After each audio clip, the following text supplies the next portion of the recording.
GLP-1 agonist medications like Ozempic, Wegovy, and Mounjaro are completely transforming the weight loss industry and gaining such popularity at such an unsurpassed rapid rate. But what do these medications do to the skin, and how do they affect the skin?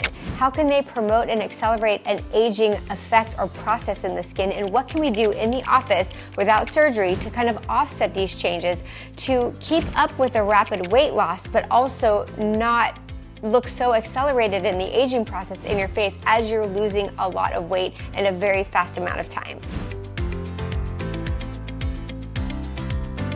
My name is Dr. Stephanie Kappel, and I'm a board-certified double fellowship and procedural trained dermatologist. And many of my patients are on weight loss medication and noticing changes in their face, in their skin, and are losing weight at a rapid pace as well.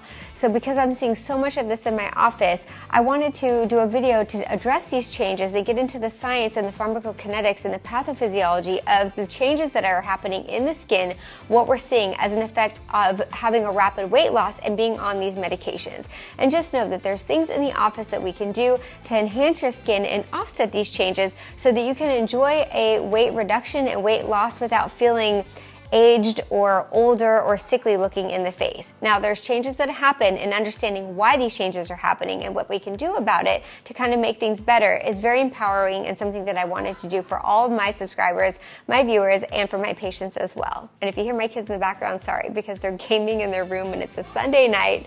I'm just here drinking my tea, hanging out with you guys. I'm in my PJs, and just wanted to spend a moment with you and have some quiet time and connect with you guys and make this video because I love doing these educational videos for you, but you have to apologize me being in my pajamas with my kids screaming in the background. What are these medications and what is their mechanism of action, right? Let's get down to the science of pharmacokinetics and how they work and what they do to the body and to the skin. Why are they so amazing for weight loss and why are they so crappy for the skin, right? So, when breaking it down, GLP-1 agonist is glucagon-like peptide-1 agonist. In science, when a ligand binds a receptor, you can have an agonist which promotes the signal transduction cascade or promotes the act of what that receptor binding ability is, or you can be an antagonist, which means it blocks it. So GLP-1 agonists actually increase insulin secretion, which decreases blood glucose levels, and that's how it leads to weight loss.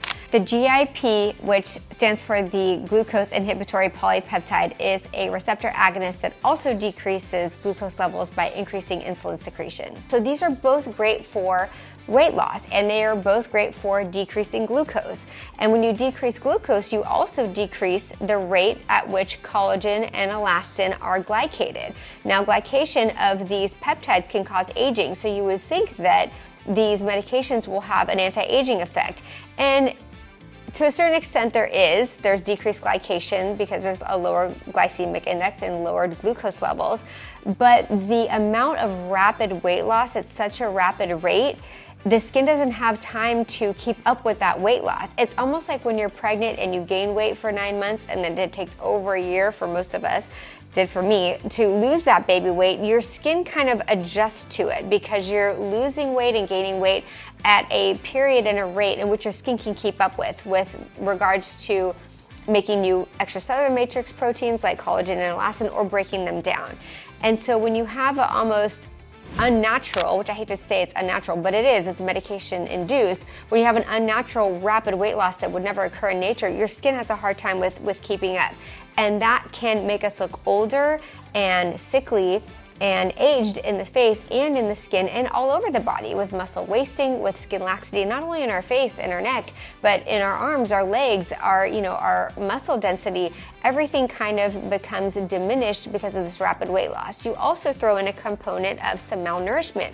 A lot of patients will have hair loss and they'll have increased skin fragility to where they're bump their hands and they get bruised very easily, or they have dry, flaky, scaly skin because their barrier is compromised because the ceramides and the natural moisturization factors in the lipids in the skin are decreased. So although there may be benefits to the skin by having decreased glucose levels, the amount of accelerated aging and atrophy or thinning of the epidermis and the dermis and the breakdown of the extracellular matrix proteins like collagen and elastin, the atrophy of the underlying subcutaneous fat pads, which gives our face shape, and that bouncy, nice contour becomes diminished. And with that rapid volume loss, because we're losing volume not only in the skin itself, but in the underlying fat pads, we start to get hollowing of the temples, which can make us look old or sickly or aged. We get kind of hollowing in the cheeks, which some people like, but along with that hollowing in the cheeks, you're also going to get laxity of the lower face, and you're going to get accentuation of the nasal labial folds, and you're going to get accentuation of the marionette lines, and you're going to lose your jawline. You're going to get sagging here. You're going to get crepey skin on your neck that when you swallow, your skin gets textured. These are the things that I see day in and day out every day in my clinic, because I would probably say that more than half of my patients in my Newport Beach office are on these weight loss medications. Now, most of them have been my patients for a long time. Some of them are new patients coming to see me because all of a sudden they're having this rapid accelerated aging process with this rapid weight loss. And so there's lots of different things we can do in the office that can enhance your skin's vitality and rejuvenate the skin and add volume safely and naturally without looking overdone or pillow face or weird. And that is the whole purpose of this video, and I wanted to do that for you guys today, so you're a little bit educated on things that you can do to address the changes that you may personally be seeing. And maybe if you're someone who's just thinking about getting on one of these weight loss medications, some of the things that you can expect to see in the skin and expect to see in the face and the body, and things that we can do in the office to kind of offset that. And also maybe discuss this with your provider who is dosing you this medication to get maybe on a slower pace of weight loss, so that your skin's not having such a hard time catching up with the dramatic weight loss that your body is experiencing. Now, one benefit for these weight loss medications is they actually have a profound anti-inflammatory effect, which is good for inflammatory dermatoses like psoriasis, seborrheic dermatitis, atopic dermatitis, eczematous dermatitis, and acne. Especially, we know that high glycemic foods can increase acne flares, so decreasing glycemic index in the blood and decreasing glucose in the blood can have an anti-acne effect. So there are some positive aspects that when you dissect it out, which I know some of my patients do, can have a positive effect in the skin. But just overall, whenever you have rapid weight loss, even patients who are dieting and exercising or like training for a marathon or they're training for a fitness competition, these are the types of things that we see even in those patients, because just whenever you're losing that volume or that weight at such a rapid rate, you have these profound changes in the skin. So we've heard of Ozempic face, and Ozempic face is basically when you get that kind of cadaveric, just very sunken, hollow look to it. And a lot of my colleagues have posted on this, and plastic surgeons are talking about it, and the effects and benefits of fat transfer, filling in especially temporal hollows, the cheeks, areas where we have volume depletion to kind of enhance the aesthetic and offset that volume loss in the face. Now, in my office, because fat transfer is an intraoperative procedure, usually requiring general anesthesia, and just keep in mind about 30% or less of the fat graft will usually take, and they have to harvest the fat from somewhere else, which is sometimes hard to find on somebody who is receiving these medications. We've been having a lot of success in our office with EZGel. You can refer to my other videos talking about EZGel, but what EZGel is it's your own blood products that we take as a blood draw, and we spin it down and process it in such a way that it provides this scaffolding or this matrix for volume to stay in the areas where it's injected, because essentially it is the same thing as PRP or PRF, which is platelet-rich fibrin or platelet-rich plasma, but traditionally those modalities don't last very long. But EZGel does last a longer period of time because of the way that it's processed with the protein denaturation process, and allows it to last longer. And it's a safe alternative to filler, and to be honest, I really feel it's a very natural, a very youthful looking aesthetic when people have EZGel, injected in the temples. We usually use it for the tear trough area. We can use it in nasolabial folds and in the marionette lines as well. And it's a great way to kind of offset that rapid weight loss and volume loss in the face. So we learned this in aesthetics fellowship. When the eyes scan the face, the brain perceives things as healthy, sick, young, old, and decreased temporal volume is a dead giveaway for either looking sick or old. Even if we don't come in saying, oh man, I really need to fill in my temples, look at my temples are looking kind of hollow. Once you fill them in, it just looks better. And you wouldn't even know that you needed it, but once you get that addressed and you have your temple volume loss corrected, you just look rejuvenated and youthful, and you look normal. You don't look weird, or you don't look altered, or you don't look not like yourself, which is why it's a great treatment alternative. We can do filler. My filler of choice is Voluma in the temples. I've done videos on that as well. I know that a lot of other injectors will use Sculptra. That's a very high risk for a polylactic acid injectable. I love Sculptra for mid-face volume restoration. I love Sculptra for collagen banking in other areas. Booty, it's amazing for booty volume. I should show you old pictures of me when I did Sculptra in my booty, along with some M-Sculpt. It's amazing. But for the temples, I'm not usually a big proponent of it, just because the complication risk is very high, and it's a very high level of advanced injection technique in the temples, and usually Voluma performs best. It's a harder injection technique because it's periosteal, it's over the bone. So, people will tend to use Sculptra, but if something happens, God forbid, knock on wood, it's not reversible. Voluma is, and it's actually the only FDA-approved injectable for temporal volume loss. But I would say temples is one of the first places that people start to notice the accelerating aging process and volume loss when they're on these weight loss medications. Second is the jowls down here, and the lower face laxity is a real phenomenon that we see, and that usually starts to manifest before other changes in the face, even before like the under eyes, which you guys know I'm obsessed with the under eye area. I just had a CO2 full face and neck just about a week and a half ago, and I'm just recovering from that. But as much as I love CO2 for the under eyes and CO2 for all over the face, I feel that Sculptra and restoring the volume in the mid-face to lift up on lower face laxity is a great treatment. And laser resurfacing. Dermatologist puts heat in the form of radio frequency into the skin, which stimulates the fibroblasts, which are the collagen-producing cells, to make collagen and help snatch up the lower face. So I would say the three most common procedures that patients come in for when they are noticing this volume loss in their face while on these weight loss medications is Voluma in the temples, Sculptra in the mid-face, and Thermage of the lower face.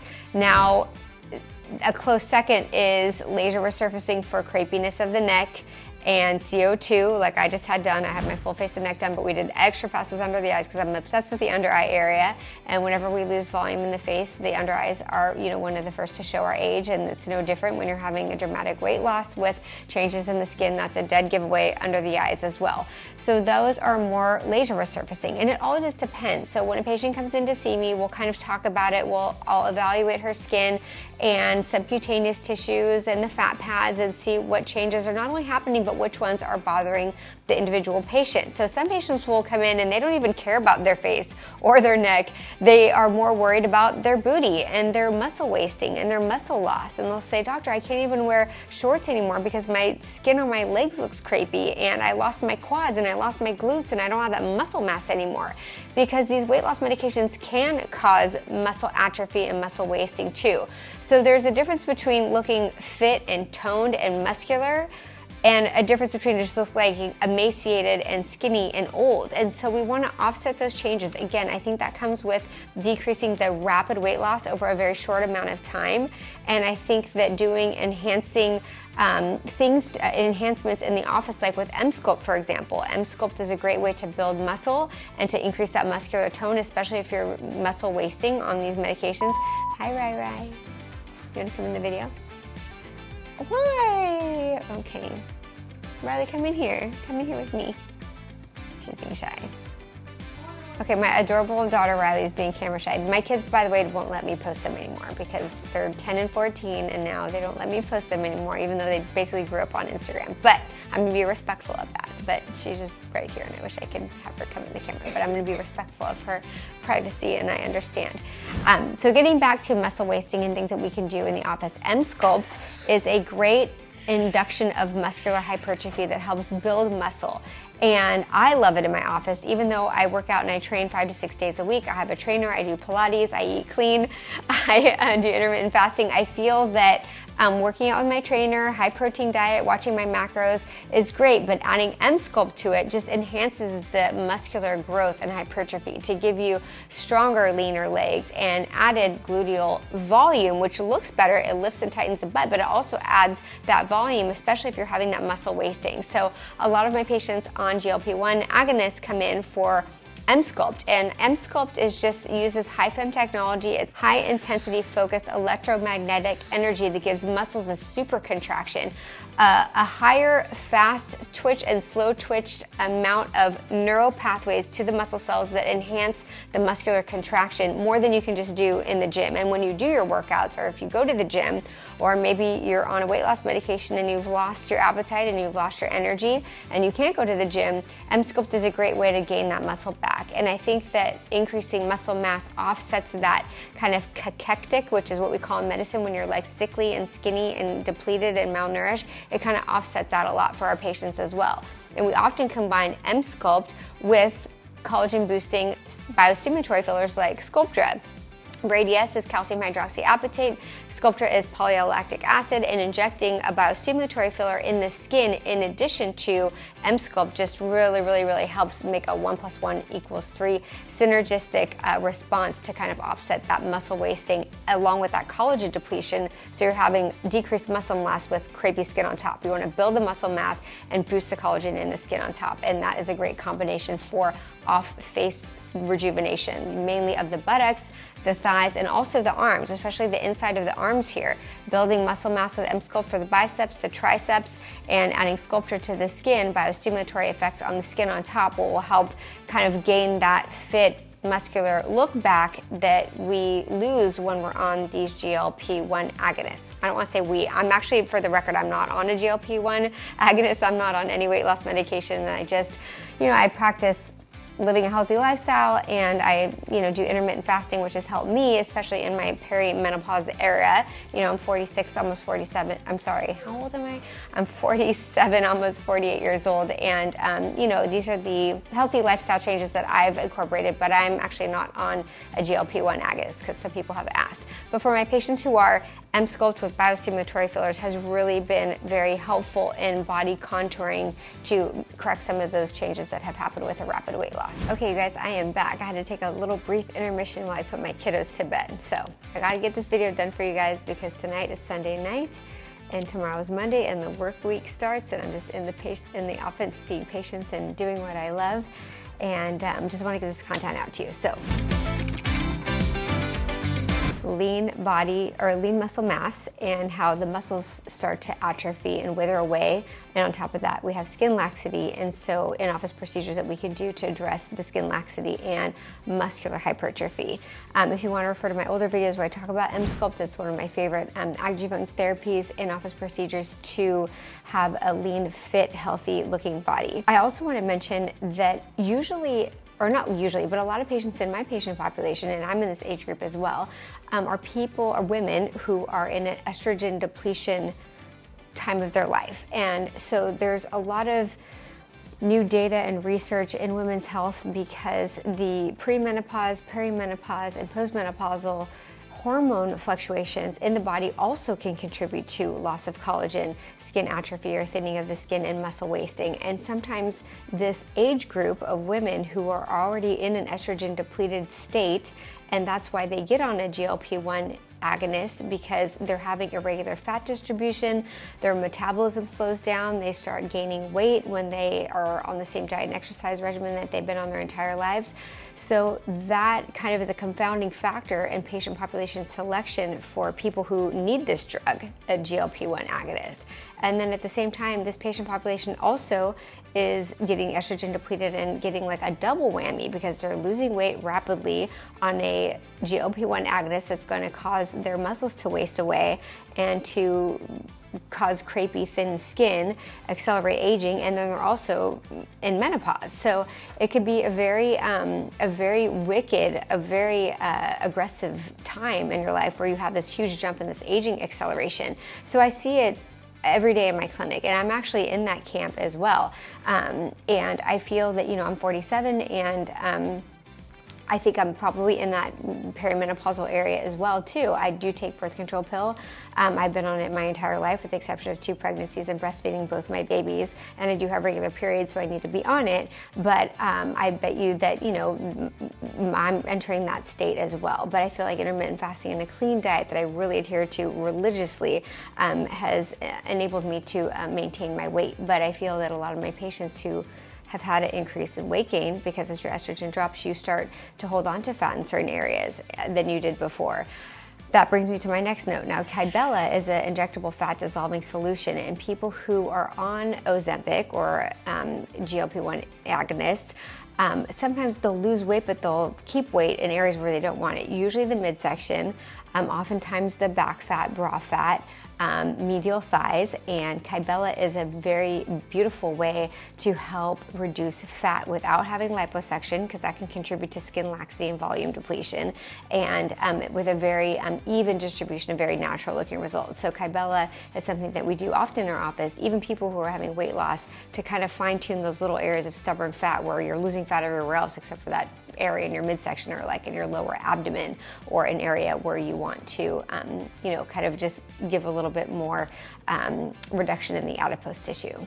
Now, we talked about Thermage, which is an energy-based device that helps tighten skin, and you can use it off-label, not on the face. I mean, we use it traditionally on-label on the face, but off-label on other areas of the body, medial arms, medial thighs, above the knee, and above the elbows, areas where the skin is crepey and lacking that structure because of depletion from the GLP-1 agonist.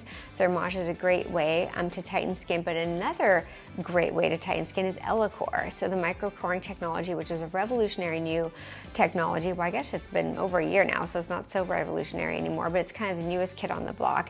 If you've seen my other videos on Elacore, I'm a big proponent of it. Now, when I was a fellow, after completing my dermatology residency and my procedural fellowship in aesthetics and laser medicine and surgery, I was in the clinical trials for Elacore. Now, I really love the device, and I feel that it was a stronger device than it was now. So I have an Elacore device in my office, and I remember it being not a one and done treatment, but you got a lot more out of one treatment than you do now. So basically, when we use the Elacore device, I think what happens is when devices go through clinical trials, they're a little bit more aggressive, and they have to kind of back down with the side effect profile being kind of delineated during the clinical trials. So they kind of pull back on the level of aggression and the aggressiveness and the risk of the procedure, and they kind of like make it like weaker or not as strong. So I feel that Elacore is a great tightening device, and it basically takes out little zones, little zones of skin, like multiple thousands of little punch biopsies that basically shrink wrap the skin. So it's like taking cheese, making it Swiss cheese, cutting holes in it, and then shrink wrapping the cheese. You're like shrink wrapping the skin. So it's really great for, again, the crepiness on the arms, neck, the submental area right here where you get a little waddle, which is like the worst name ever, on the stomach, on the extremities. So that's a great treatment, but it usually takes about 3 treatments spaced about 1 to 2 months apart for best results. Whereas before, I'd probably just say you just need 1 treatment and you'll be happy. Now we kind of need, I find that we need more treatments than we did back in the clinical trials. But Elacore is another great option for skin laxity, especially that crepey, saggy, loose hanging skin that you can get on these GLP-1 agonists. I want to talk about another one that I'm actually interested in, and that's Renuva.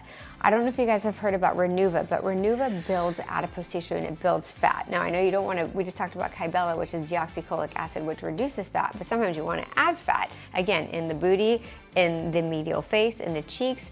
And so Renuva is it's not even a newer treatment, because I remember back in like 2018, a plastic surgeon who's a dear friend of mine and we worked in an office together, and he was using Renuva for body contouring, and especially like women who didn't meet the candidacy for being a BBL candidate because they didn't have a lot of fat to begin with, but you wanted to kind of augment the buttocks and give the big juicy booty.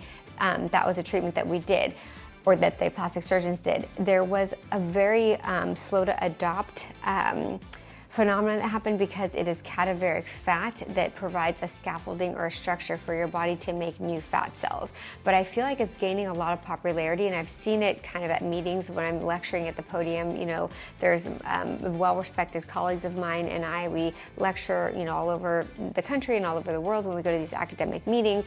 And I remember a lot of colleagues speaking about, kind of in the meetings during the intermissions and the lunch breaks, but also at the podium about Renuva. And Renuva just builds fat in areas where you have volume depletion. So that might be something that you see a lot more of. It's not new, but it's slowly becoming adapted. And I think it's because it uses cadaveric fat, you know, like donor fat, to enhance your body's own regenerative processes to make new fat cells. Because the thing with fat is once you destroy an adipocyte, which is a fat cell, you can never make more. Your existing fat cells can get larger and smaller depending on fluctuations in your diet and exercise, but traditionally, historically, you don't usually make new fat cells. But I feel that I have to look into this a little bit more, but Renuva, I believe, enhances your body's ability to make fat. So a lot of people are talking about it for like under eye, hollows, temples, mid-face, especially booty, and so forth. So you may be hearing about that one.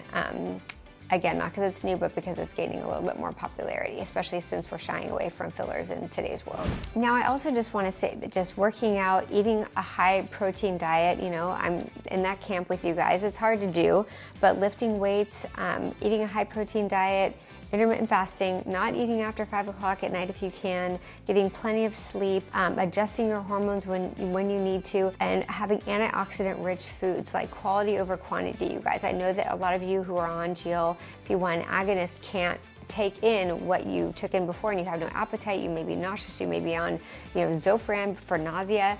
But I can't emphasize enough how important it is to build your lean muscle mass and, you know, eat a high protein diet, lift, work out your muscles as much as you can.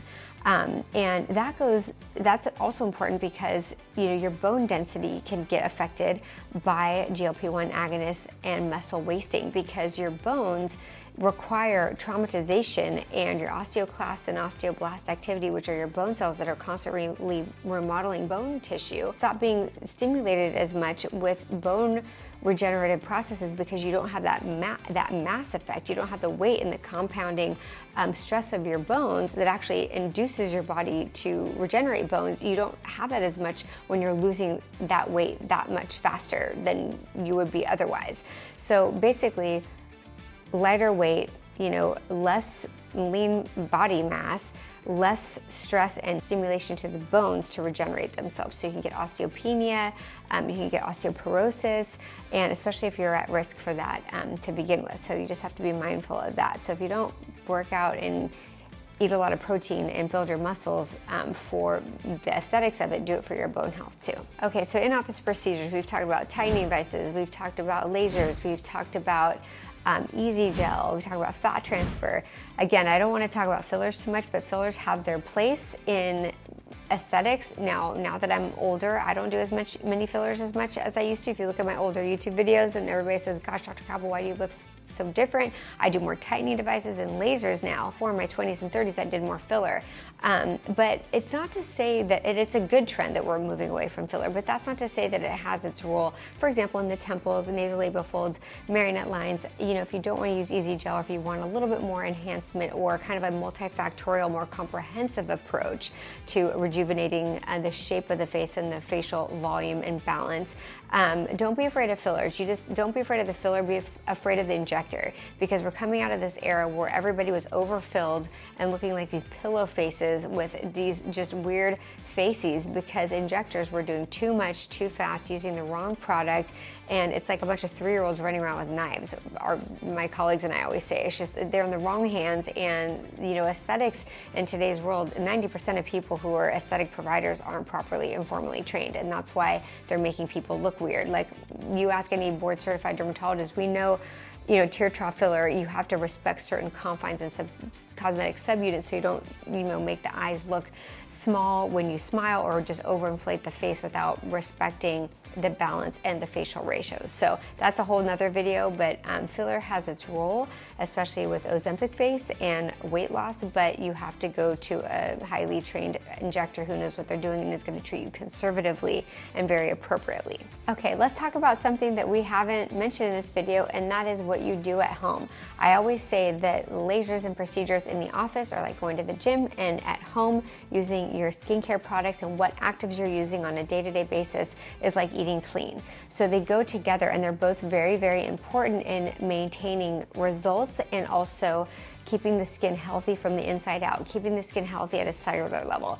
So on weight loss medication, GLP-1 agonists and so forth, you can have a compromised skin barrier. We touched on this earlier. So your skin's gonna be dry, flaky, dehydrated, itchy, kind of rashy sometimes. You wanna infuse your skin to restore the barrier, like my NMF barrier repair or any equivocal medical grade barrier correction hydrator or serum that is going to reinforce that barrier to minimize transepidermal water loss and retain water and fluid within the skin. So that's really, really important. Antioxidants are very important. You have to help have free radical scavengers, especially if someone is having a lot of weight loss with malnourishment, antioxidant rich containing foods, even supplements for, hair loss. So a lot of the times this hair loss is happening because you're malnourished. If you want to refer to my other videos on supplementation, I probably have to renew that because it was almost a year ago, I think, that I've done that, and there's been updates in supplementation for hair, healthy hair, skin, and nails. But Nutrafol is a great one for hair. I actually did a whole hair supplement video if you want to refer to that. But basically, a multivitamin that is going to contain essential amino acids and antioxidants and naturally occurring, zinc, copper, all the essential nutrients and minerals that we need for healthy hair and nails, especially if you're on a GLP-1 agonist. Antioxidants in your serums, in your skincare, but also antioxidants in your food, and multivitamins to help with hair regrowth as well. And in our skincare regimen, it's also important to have some type of retinoid or vitamin A derivative to stimulate collagen neogenesis, because you're breaking down collagen, you're losing your collagen, you need to upregulate your skin cells to make more collagen. And that comes from the use of like a tretinoin or some type of vitamin A derivative. And I think in addition to, of course, using sunscreen every day to decrease the rate of breakdown of collagen, because you're already losing collagen, is really, really important too. So sunscreen, barrier repair serums, retinoids or vitamin A derivatives, and antioxidants, especially like vitamin C and an L-ascorbic acid containing vitamin C blend. Not just ascorbic acid, it has to have L-ascorbic acid. L just stands for the enantiomer, the configuration in organic chemistry. Sorry to nerd out, it's like late and my scientific brain starts going into overdrive as I get tired, but it's really important to have L-ascorbic acid containing vitamin C blend, which will be very restorative and reparative for collagen loss and helping rejuvenate the skin, especially when dealing with Ozempic skin and Ozempic face. Also, active ingredients containing anti-aging peptides. I'm not a huge proponent of growth factors or exosomes.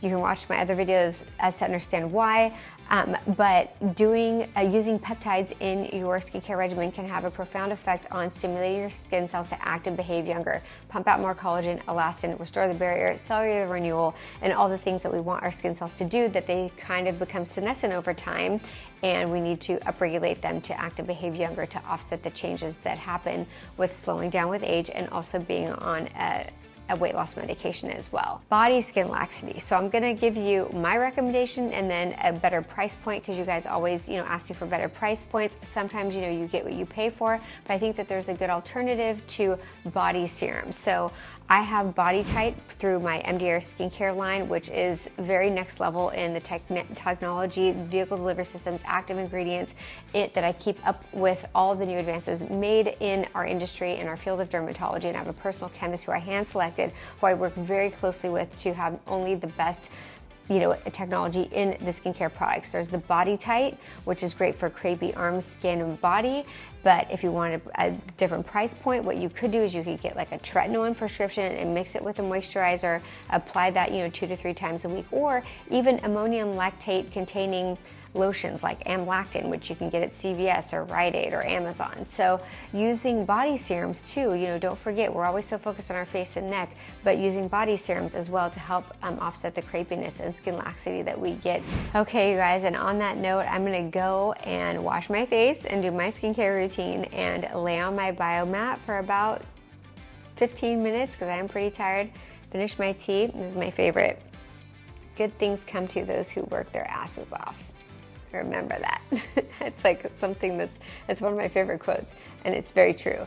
So good night, you guys. Thank you so much for hanging out with me. I'll be sure to get back to all your comments in the comment section. I'm most responsive the day that I post the YouTube videos on Sunday mornings because I'm usually, you know, not in the office and seeing patients. I am with my kids, but you know, I can kind of be a little bit more responsive with the comments in the comment section. I love your question, and you always have insightful things to say. So thank you so much, and we will see you next week. And next week, I think what we're going to be talking about are the different changes in hormones and perimenopausal and postmenopausal women and the changes that we see in the skin, and also treatments that we could use to offset that in some of the newer data and new literature, what it's showing us about women's health. So I'm excited to bring that to you guys next week. I also wanted to ask one quick question because you guys see me on YouTube every week. Do I look any different? Like, I feel my neck is so much better after doing CO2. So Steph, my amazing laser nurse, did a ablative fractionated CO2 mixed with V-beam on my face and neck last week, and yeah, my skin just feels and looks so healthy. So I don't recommend anything for you guys that I'm doing myself. All right, later, I love you.